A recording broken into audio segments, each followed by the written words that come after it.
اليوم الحلو والرايق ببلش بصباح حلو ورايق ولطيف. فخلينا اليوم نبلش بشي حلو، وأكيد ما في أحلى من الورد.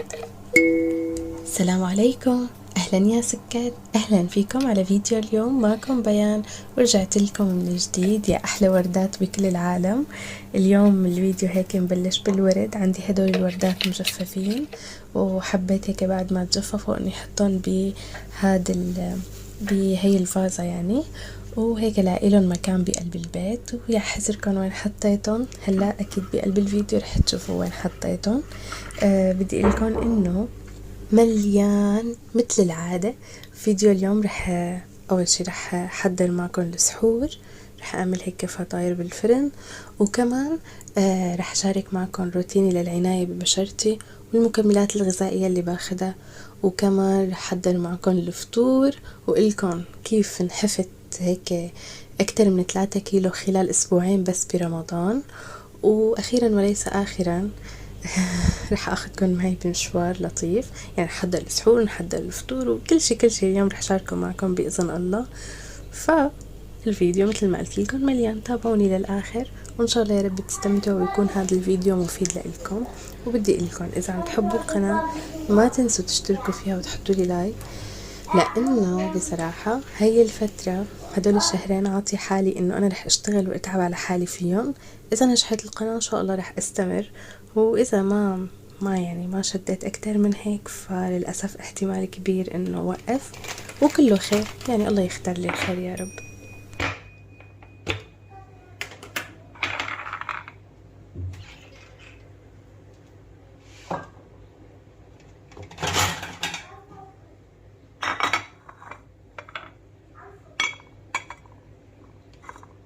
هلا رح أحضر معكم السحور. أول شي هون بدي حط حشوة لعجينة السمبوسك، وكمان بدي أعمل بعجينة البيف باستري كمان حشوة تانية. أول شي هون بالنسبة لعجينة السمبوسك رح أحشيها بالجبنة. الجبنة اللي أنا أو الحشوة اللي أنا بحبها يعني هي نوعين جبنة، اللي هي أشقوان والجبنة الفيتا، هاي هيك مثل قريشة، وكمان بحط لهم هيك رشة ملح، وبحط لهم كمان بيضة واحدة وحبة البركة وسمسم، وبخلطهم كتير منيح مع بعض. عن جد هاي الجبنة أو هاي الحشوة سوبر، كتير بحبها وكتير طيبة بتطلع بقلبها، وحتى أولادي كتير بحبوها. بتعرفوا انه من اول رمضان يمكن ما عملت سمبوسة الا مرتين يمكن هي المرة الثالثة، فما كتير عملتها برمضان بعكس الناس، وماني اشطر شي بلف السمبوسة، على العكس تمام. يمكن اكسل حدا يمكن هلا عم تشوفوه على اليوتيوب ما كتير شاطرة بلفها. وبدي اقولكم شي، هذا اللي مثل اللبن اللي عم بشربه الكافير حدي بالكاسة. هلا بعد شوي رح احكي لكم عنه اكتر وقديش هو مفيد.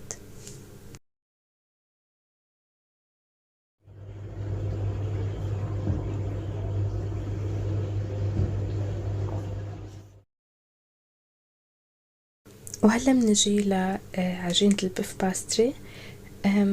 هلا هون بقطعها تمام.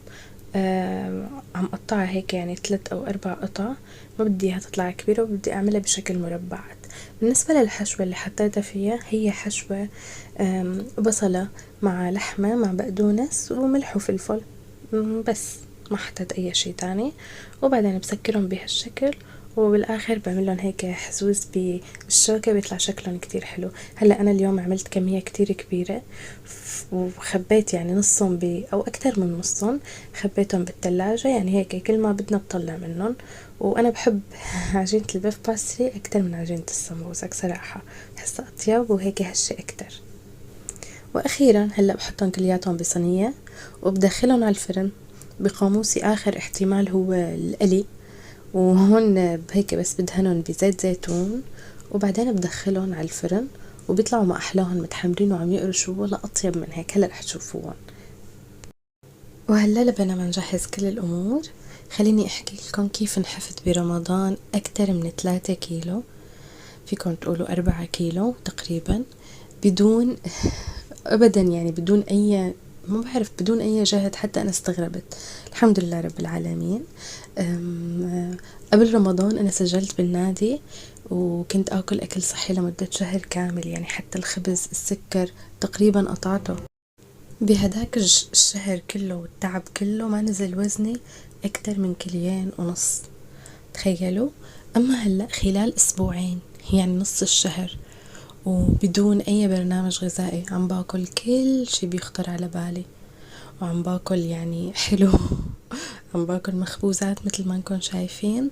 بس سبحان الله انحفت، يعني نزل وزني حوالي 3.5 كيلو وأكتر شوي. رح أقلكن شو عملت، لا شعوريا طبعا بدون ما أقرر يعني. ولكن أنا برمضان مثل كل الصايمين بتقل نسبة الأكل عندي. الصايم ما بياكل، هاي شغلة التانية، أنا برمضان الفتوش عندي أساسي، فلما ينوجد على السفرة الفتوش بنسى الأكل التاني وبلش فيه باكل صحن كبير. فهذا كأنه هيك عم بيعبيلي معدتي أكتر، وعم يخليني أشبع قبل ما بلش بالأكل العادي. وهلا رح فرجيكم طريقتي كمان بالفتوش كيف بعمله بطريقة أقل ضرر. تاني شي انه بعد الافطار بضل عم بشرب مي، يعني بتضل القنينة حدي، بضل عم بشرب مي من الافطار للسحور بكميات كتير كبيرة. وبعدين هيك بشرب الكافير، ما بعرف شو اسمه بالعربي، بس هو يعني مثل اللبن، فيه نوع من انواع البكتيريا المفيدة. ما بعرف إذا هذا الشي بساعد إني ينزل وزني، ولكن هو بيساعد بعملية الهضم وفيه فوائد كتير كبيرة.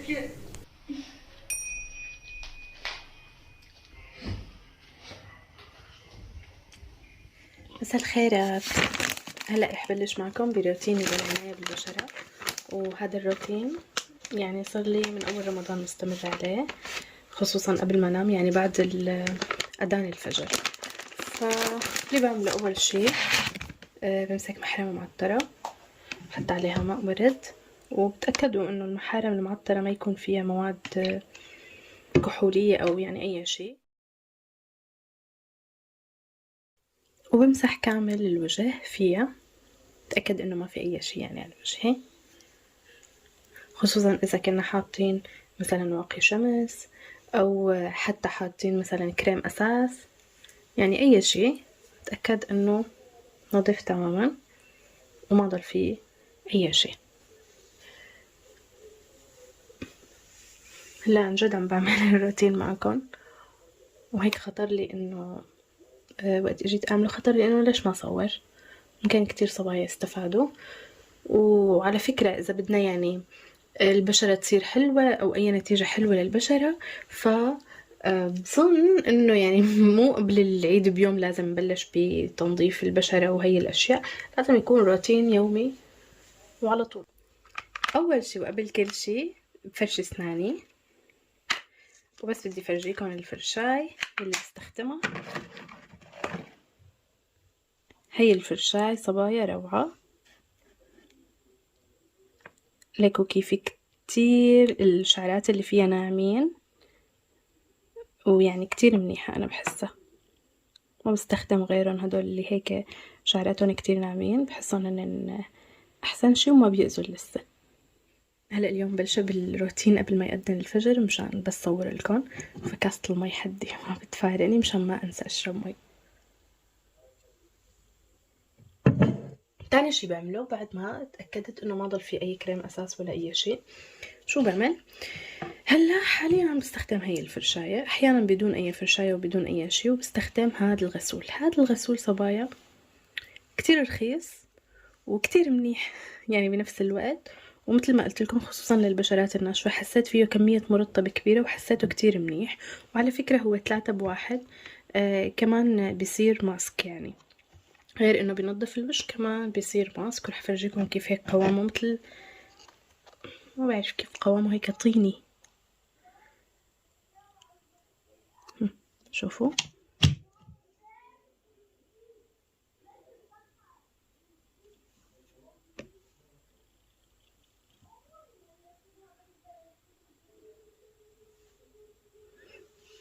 هذا بغسل فيه كل وجهي، بحطه شوي، وبعدين بغسله بالمي.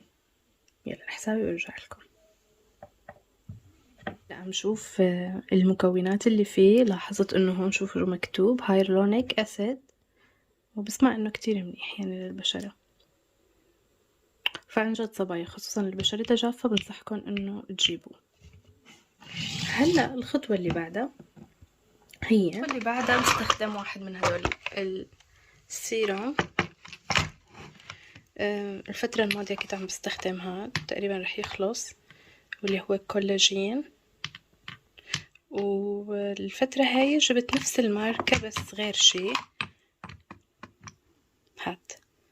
هاد للتصبغات، إذا في أي تصبغات لتوحيد لون البشرة، يعني هيك لهي الأشياء. ما صار لي زمان بستخدمه، ما بعرف إذا هو منيح أو لا، بس حاليا يعني هذا اللي عم بستخدمه.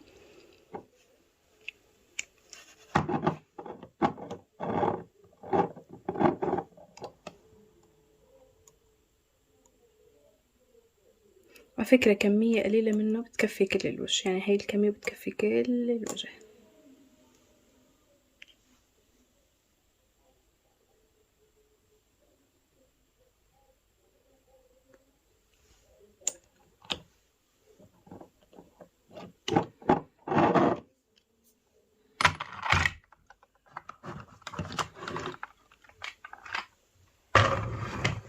والأخيرة بستخدم أي نوع مرطب عندي للبشرة.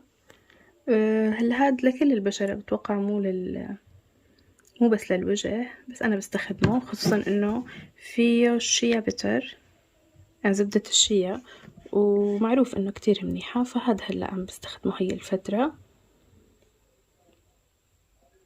وهي بتكون آخر خطوة اللي هي المرطب. أول شي التقشير هذا على فكرة فيه الغسول، فيه مثل الحبيبات بيعملوا مثل هيك تقشير، وكونه فيه مرطب فبحسه تقشير هيك ناعم، ما بيحرق البشرة ولا بيخلي البشرة تتقشر يعني بشكل عنيف أو بشكل كبير يعني. وبعدين بعد هذا الغسول بستخدم مثل ما قلت لكم السيروم، وبعدين المرطب. ما في أسهل من هيك، بس هدول.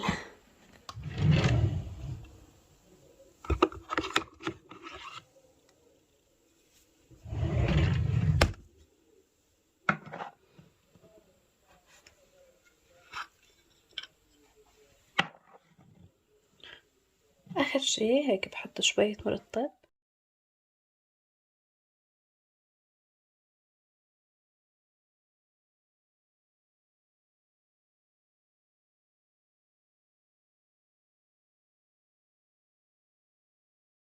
تعالوا لنحكي هلا على المكملات الغذائية. أنا عندي الفيتامين د والبي كومبلكس، صار لي أكتر من سنة مستمرة عليهم. الفيتامين د خصوصا بالشتاء ما بقطعه أبدا، وأوقات بجيب إبر كل 15 يوم باخد وحدة شرب، وأوقات اللي يعني الفترات أو الشهرين 3 إنه ما باخد هي الإبر، باخد حبة يوم يوم لا من الفيتامين د العادي. هلا البي كومبلكس هذا بلشت اخده من لما صار عندي دوار الدهليزي، كان ناقصني الفيتامين بي 12، بس خلصت علبة الفيتامين بي 12 هيك صرت ابحث عن النت شو الشغلات المفيدة وهيك. سمعت عن البي كومبلكس. هذا البي كومبلكس يعني كل انواع البي بقلبه، وفعلا صار لي فترة طويلة مستمرة عليه، حتى منيح بالنسبة للأعصاب، وأنا يعني عندي شوية مشاكل بالأعصاب. أما بالنسبة للفيتامين سي فهلأ المفروض إني أخده كل يوم. في دكتور اسمه الدكتور كريم علي بيحكي كتير عن فوائد الفيتامين سي والبي والدي، يعني بيحكي عن فوائد المكملات الغذائية. روحوا شوفوه واسمعوا له، وبيحكي عن الغذاء بشكل عام. عن جد أنا كتير كتير يعني أوقات لما بسمع له يعني كتير بستفيد وبتنور. فأنتوا كمان إذا بتحبوا تروحوا تنوروا. بيحكي كتير عن الغذاء يعني بطريقة أشطر مني، يعني هو دكتور. ف يعني هاي شغلة. أنا الفيتامين سي ما باخده إلا لما أمرض، وهذا الشي ما صح، المفروض إني كمان استمر عليه. هلا بنجي لآخر شي واللي هو الكافير أو الكافيار، ما بعرف شو اسمه. مثل ما قلت لكم هو فيه بكتيريا نافعة. هاد كمان بعد الإفطار ملتزمة فيه وما بقطعه، بحسه هيك كتير بيريح المعدة، ما بتحسه بالتخمة. يعني فيه مجموعة فيتامينات حتى للأطفال كتير منيح. يعني شو بدي احكي لكم، كتير كتير مفيد وموجود بتركيا وين ما كان. هلا انا هي العلبة عندي كبيرة، وفي كمان العلب اللي بتجي اصغر كمان بيجوا منكهين، وفي منهم سادة. انا بحب اللي بنكهة لانه هيك حتى اتقبله اكتر وحسهم اطيب اكتر. طبعا صبايا، في ملاحظة انه انا قبل ما اخد اي نوع من انواع المكملات الغذائية انا كنت عاملة تحاليل وكنت شوف شو اللي ناقصني. مثل ما قلت لكم كان عندي نقص بفيتامين د، وكمان كان عندي دوار الدهليزي، فاضطريت اني اخذ الفيتامين بي، وبعدين رجعت سألت الدكتور اذا بقدر اخذ البي كومبلكس بعد ما سمعت الدكتور اللي قلت لكم عنه. والفيتامين سي بحس انه يعني هذا جبته من عندي، انه ما مضر ابدا، بالعكس هو كتير مفيد. فلو حبيتوا تجربوا أي نوع من أنواع المكملات الغذائية، أول شي استشيروا دكتور أو اعملوا تحاليل. والأهم من هذا كله نوع المكمل الغذائي. كل هاي الأنواع اللي أنا عندي أنواع شلون بدي أحكي لكم إياها، بس جودتها منيحة وعالية. في أنواع تجارية ومغشوشة بس هيك، يعني بس هدفها التجارة، يعني ما بيهمهم إذا يمتص الجسم ولا ما يمتصه. فهذا الشي يعني ما بتستفادوا منه. عرفتوا كيف؟ انه اذا جبتوا اي نوع، حيلا نوع، ممكن ما تستفادوا منه، يعني مثل قلته. فانتبهوا للنوع. وهو هذا الدكتور اللي قلت لكم عنه، يعني عم بعمل له اعلان ببلاش بس عن جد بيستاهل.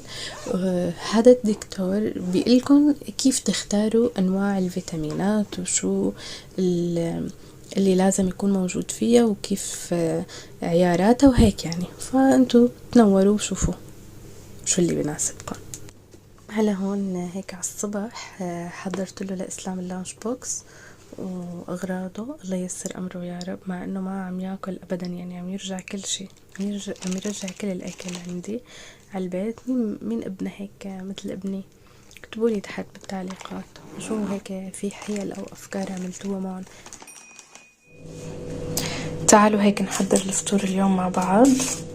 اول شي نبلش هون بالخبز، شوفوا كيف قطعته بهي الطريقة، ورح احطه بالفرن ما رح اقلي. كمان هون عم بغسل عدس، بدي اعمل شوربة عدس، ورح اعمل معكم شاورما من الشاورما اللي فرزناها. فهيك والله فطور سريع بسيط. تعالوا معي. هون حوالي 3 معالق زيت كبار. نسيت لكم اهم شي بدي اعمله اليوم، بدي اعمل فتوش اطيب شي، خصوصا انه لقيت بقلة. فبعد ما حطيت هون 3 معالق كبار هيك بحركهم منيح منيح بالزيت، وبعدين بدخلهم على الفرن. وبس بتضل عيني عليهم لانه دغري دغري بيتحمروا بالفرن، ما بياخدوا وقت ابدا.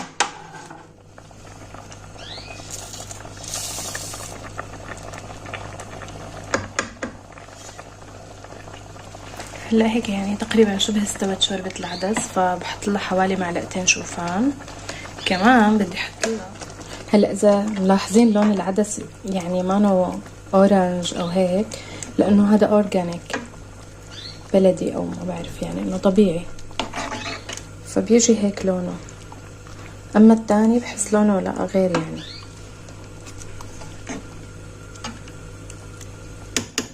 هلا بس اطفي تحتها، بس بحط لها شوية توم وفلفل وكمون بس.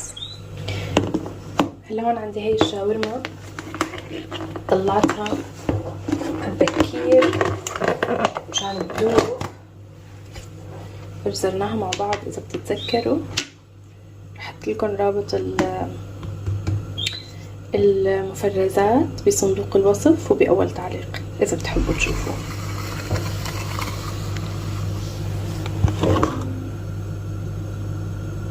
عندي بمقلاية حطيت شوية ليا او دهنة، هي بتعطي الشاورما هيك نكهة كتير طيبة، مثل طعمة الشاورما السوق يعني، عرفتوا؟ لما تذوب مثل هيك فبعدين ننزل دغري الشاورما.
هلا رح بلش بلف الساندويش. يعني كتير ما بحب كتر فيه شغلات، يعني كتير سهل. اول شي بحط مايونيز وبكتر، خصوصي انه هاد صحي، يعني مكتوب عليه انه بزيت الزيتون معمول. ان شاء الله يا رب يكون عن جد صحي. هيك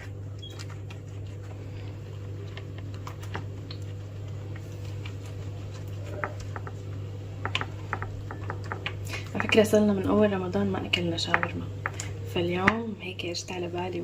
وبالايام العادية كنت اكل شاورما كتير، يعني بالاسبوع مرق سندويشة. فاليوم هيك خلص قلت رح طلع اللي عندي بالفريزر، خصوصا انه تأخر الوقت وما عندي وقت لحتى اطبخ، وعملته. اصلا بلش هيك تحسوا بلشنا نتعب على نص رمضان، بلشنا نتعب، ما عاد في إلنا حيل ولا جلادة على الطبخ. امبارح عملت يبرق او يالنجي، والله يالنجي كانت كتير طيبة، بس شو عملت طنجرة صغيرة، يعني حتى ما زاد لليوم.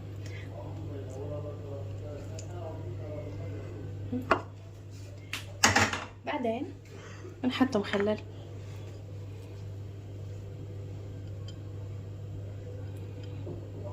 بدي اسألكم، بتحبوا هذا الحد؟ ما حكتر، بس شوي كونوا صايمين عشان معدتنا ما تجعنا.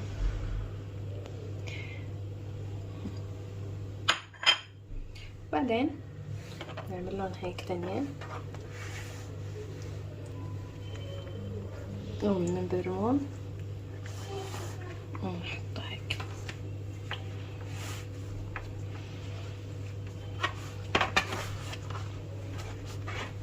وبنفس مقلاية الشاورما بنسخنه.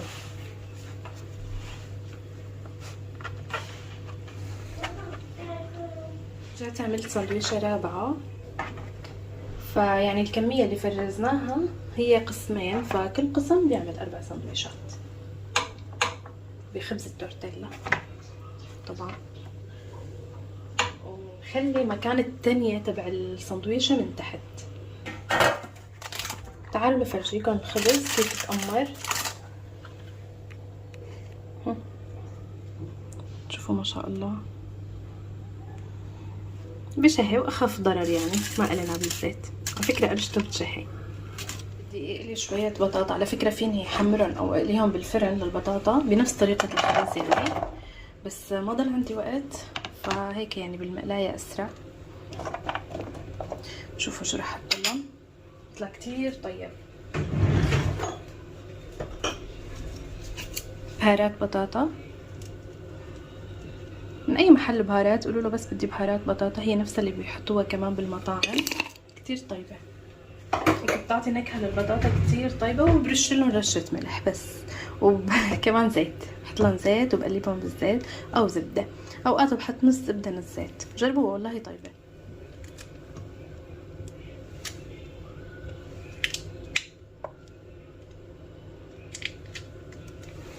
بس هيك كونه كترت زبدة فما رح احط زيت. وبغطيهم منيح وبتركهم على نار هادية، ما لا عالية ولا واطية، يعني هيك هادية وسط.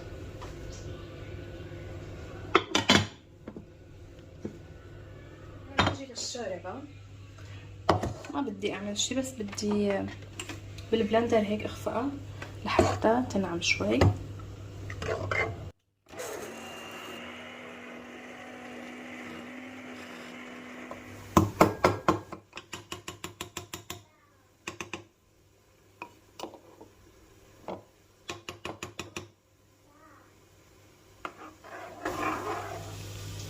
هلا هون هيك طلعت عدة الفتوش، رح اغسلهم.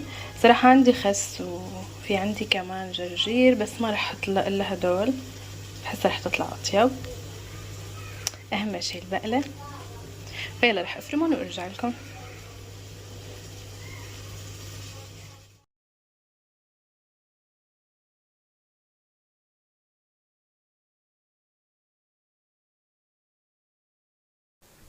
حبيت فرجيكم البطاطا اللي قليتها بالمقلاية بدون يعني زيت كتير، بس بشوية زبدة. شوفوا ما أحلاها وكيف متحمرة، وعلى فكرة بزبدة كتير طعمتها طيبة. فيكن تحطوا لها بودرة ثوم، وفيكن تحطوا لها بهارات بطاطا وشوية ملح بس.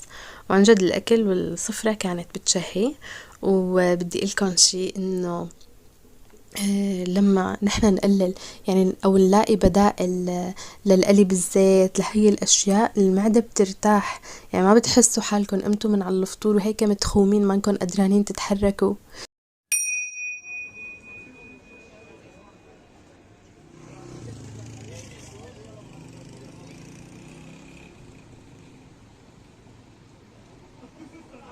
هلا من بعد الافطار طلعنا هيك زيارة، والجو كان مطر مطر مطر. يعني هذا رمضان سبحان الله بيختلف عن كل شي رمضان من قبله. بتحسوا الجو بارد ومطر، وحتى في بعض الاماكن بتركيا فيها تلج. فبدي لكم اخر نصيحة انه ما تنسوا تشربوا مي، لانه بالبرد الواحد ما بيحس حاله عطشان ولكن الجسم بيكون بحاجة. فما تنسوا تشربوا كتير مي. وبس والله هي اخر شي بدي احكي لكم اياه. ان شاء الله يا رب تكونوا استفدتوا من النصائح اللي حكيت لكم اياها، وهيك من الشغلات اللي حكيت لكم اياها اليوم. حسيت انه الفيديو ان شاء الله رح يكون مفيد لكتير بنوتات.